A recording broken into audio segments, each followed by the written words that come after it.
देखो बच्चों, एक तो होती है शॉर्ट टर्म मेमोरी और एक होती है लॉन्ग टर्म मेमोरी, है ना। काफी बार ध्यान है आपको, ऐसा होता है कि आपसे कोई चीज पूछी जाती है या एग्जाम में कोई सवाल आता है, और जब कोई एग्जाम में सवाल आता है या आपसे कोई पूछा जाता है तो उस समय आपको याद नहीं आता।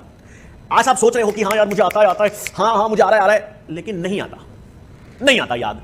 फिर जब आप किताब खोलते हो या कोई बताता है तभी आता है ना। ऐसा बहुत बार होगा, नहीं सर मैंने पढ़ा है सर, नहीं सर मुझे आता है, अभी रुको मैं बता रहा हूं, लेकिन वो बता नहीं पाते। वो किताब खोलने पर ही पता चलता है, वो किसी बताने पर ही पता चलता है। तो ये बच्चा क्या है, देखो सुनो बच्चों, ये मस्तिष्क आपके मजे लेता है। हाँ देखो भाई, आपका और मस्तिष्क, आपके और आपके मस्तिष्क का चोली दामन का साथ है। जैसा आप अपने मस्तिष्क के साथ व्यवहार करोगे वैसा ही व्यवहार मस्तिष्क आपके साथ करेगा। सिंपल सी बात याद रखना बच्चों, जैसा आप मस्तिष्क के साथ व्यवहार करोगे वैसा ही व्यवहार मस्तिष्क आपके साथ करेगा।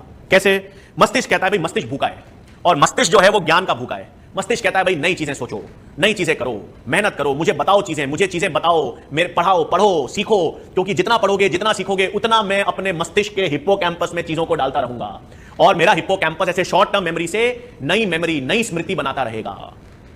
तो अगर आप ईमानदारी से, इसलिए मैं कहता हूं हमेशा, ईमानदारी से मेहनत कर रहे हो, पढ़ रहे हो, चीजों को याद रख रहे हो, आप रिवाइज कर रहे हो, तो आप मस्तिष्क के हिप्पोकैम्पस पे उसको उत्तेजित करते रह रहे हो। देख ये भी पढ़ा मैंने, हिप्पोकैम्पस लिया, हाँ भाई ये भी सीखा, ये भी पढ़ा, ये भी जाना, ये वापस पढ़ा, ये स्कोर पढ़ा, ये चौथी बार पढ़ा, पांचवी बार, इतना सारा सूचनाएं किसको मिलती रहेंगी? हिप्पोकैम्पस को। और हिप्पोकैम्पस इन सारी सूचनाओं से लॉन्ग टर्म मेमोरी बनाता रहेगा। देखो बच्चों, कुछ चीजें होती है ना जो आप चाहकर भी नहीं भूलते, जैसे फिल्मों के गाने आप रटा मारते हो क्या? रोज सुबह से शाम आप फिल्मों के गाने को याद रखते हो क्या? नहीं रखते ना, अपने आप याद हो जाते हैं। क्यों? क्योंकि आपको उनको सुनना अच्छा लगता है। फिल्मों के डायलॉग, फिल्मों के गाने ये बहुत जल्दी याद होते हैं, और 10-10 साल, 15-15 साल पुरानी फिल्मों के डायलॉग याद रहते हैं। 15-15, 20-20 साल वाले पुरानी फिल्मों के गाने, 100-100, 20-20, 30-30 गाने याद रहते हैं। कितने चीजें याद रहती हैं। लेकिन फिजिक्स की, न्यूमेरिकल्स की बात करें, बायोलॉजी के कुछ टॉपिक्स, केमिस्ट्री की बात करें तो सर भूल जाते हैं।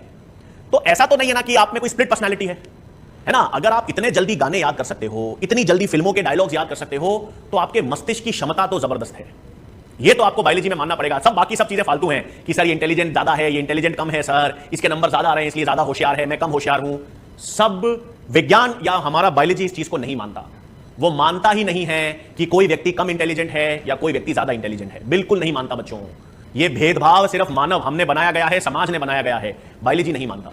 बायोलॉजी में आगे हम पढ़ेंगे बच्चों, एवोल्यूशन में पढ़ेंगे हम, प्राकृतिक चयन, नेचुरल सिलेक्शन, डार्विन का सिद्धांत।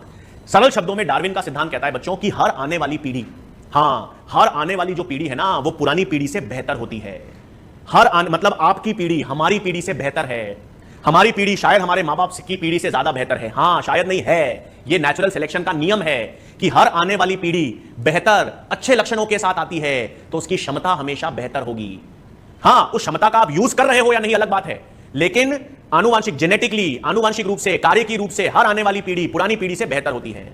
और क्षमता जो मस्तिष्क की है वो बहुत है यार। आप सोचो बच्चों, 100 बिलियन न्यूरॉन्स है हमारे मस्तिष्क में, 100 बिलियन न्यूरॉन्स। और ये मेमोरी जो है ना, आप चीजें याद करते हो, ये क्या है? ये आपके न्यूरॉन्स प्रोटीन्स बनाते हैं, और वो न्यूरॉन्स प्रोटीन्स के द्वारा एक दूसरे से साइनैप्स, कनेक्शन बनाते हैं। जैसे ये एक न्यूरॉन है, ये दूसरा न्यूरॉन है, अब आपने चीजें पढ़ी, समझी, तो ये कनेक्शन बन गया, ये एक साइनैप्टिक कनेक्शन बन गया दो न्यूरॉन के बीच में। ये मेमोरी है। मेमोरी कोई भौतिक चीज थोड़ी है, कोई फिजिकल चीज। मेमोरी क्या है? प्रोटीन है, लिपिड है, क्या है? कुछ नहीं। मेमोरी जो है वो एक न्यूरॉन और दूसरे न्यूरॉन का बीच का कनेक्शन है। तो 100 बिलियन न्यूरॉन्स हैं। एक न्यूरॉन अगर 100 न्यूरॉन के भी आसपास है तो कितनी मेमोरी, कितने कनेक्शंस बना सकता है ना। क्षमता जो मस्तिष्क की है वो जबरदस्त है, लेकिन वो क्षमता जितनी आप उसको इस्तेमाल करवाओगे उतनी ही तो कर पाएगा। और इस क्षमता का अच्छा यूज करने का सबसे पहला पद, सबसे पहली चीज है बच्चों इंटरेस्ट। मैंने कहा ना, मजा, इंटरेस्ट होना चाहिए। आज फिल्में देखने में बड़ा मजा आता है, डायलॉग सुनने में बड़ा मजा आता है, गाने सुनने में बड़ा मजा आता है, फिजिक्स का लेक्चर अटेंड करने में मौत आती है। तो आपने मस्तिष्क को जब पहले ये बोल दिया, अपना पहले ही ये धारणा बना ली कि इसमें मजा आएगा, इसमें मजा नहीं आएगा, है ना। ये भारत में एक बहुत बड़ा प्रॉब्लम है बच्चों। भारत में एक बहुत बड़ा प्रॉब्लम ये है कि पढ़ाई को है ना एक बोझ माना जाता है। हाँ हम क्या सोचते हैं सर, मतलब स्कूलों में भी हर जगह हम क्या सोचते हैं, होमवर्क करना मतलब मैं काम करूंगा, मैं भी पढ़ाई कर लूंगा, फिर पढ़ाई करने के बाद मजे करूंगा। ये एक बेसिक सोच है ना, पढ़ने के बाद मजे करूंगा। इसका मतलब पढ़ाई में वो मजा नहीं है जो आपको बाहर खेलने कूदने में आ रहा है। यही तो चेंज करना है एटीट्यूड। खेलना कूदना जितना पसंद है उतना ही पसंद आपको मेहनत करना या पढ़ाई करना होना चाहिए। बस अगर आप पढ़ाई करने में भी वही मजा ले रहे हो जितना खेल कूद में ले रहे हो, जितना फिल्में देखने में ले रहे हो, तो उससे बेहतर चीज ही नहीं हो सकती आपके लिए। क्योंकि जिस चीज में जब मजा आने लगता है तो फिर समय नहीं देखना पड़ता, जिस चीज में आनंद आने लगता है तो फिर उसमें बार बार ऐसा बोझ वाली फीलिंग या प्रेशर वाली फीलिंग नहीं आती। फिर ये नहीं सोचना कि नंबर कितने आ रहे हैं या कितने नहीं आ रहे, फिर तो मजा आ रहा है तो हम सीखते रहेंगे और आपके न्यूरॉन्स भी उत्तेजित होते रहेंगे। तो हिप्पोकैम्पस यही करता है भाई, इंटरेस्ट पैदा करता है। अगर आप इंटरेस्ट पैदा करोगे तो आप नई स्मृति, नई मेमोरी बनाओगे। शॉर्ट टर्म मेमोरी को लॉन्ग टर्म मेमोरी में परिवर्तित कर सकते हो, और हर वो चीज जो आपकी लॉन्ग टर्म मेमोरी में जाती है वो नहीं भूलते, लेकिन जो शॉर्ट टर्म मेमोरी में रहती है वो भूल जाते हो। काफी बार मैंने कहा था ना सर याद नहीं आ रहा, याद पढ़ा है लेकिन याद नहीं आ रहा। पढ़ा तो था, शॉर्ट टर्म मेमोरी तो बनी, लेकिन वापस याद नहीं आया, क्योंकि short term memory long term memory नहीं बन पाई। गाना आज भी याद है, डायलॉग आज भी याद है 10 साल बाद, क्योंकि वो लॉन्ग टर्म मेमोरी में है, अब नहीं भूलोगे। तो शॉर्ट टर्म मेमोरी से लॉन्ग टर्म मेमोरी में कैसे भेजे सर चीजों को? सबसे पहले मजा, इंटरेस्ट पैदा करो। जितना मजा आएगा, जितना इंटरेस्ट आएगा, उतना आसानी से शॉर्ट टर्म मेमोरी से लॉन्ग टर्म मेमोरी में चीजें याद होंगी।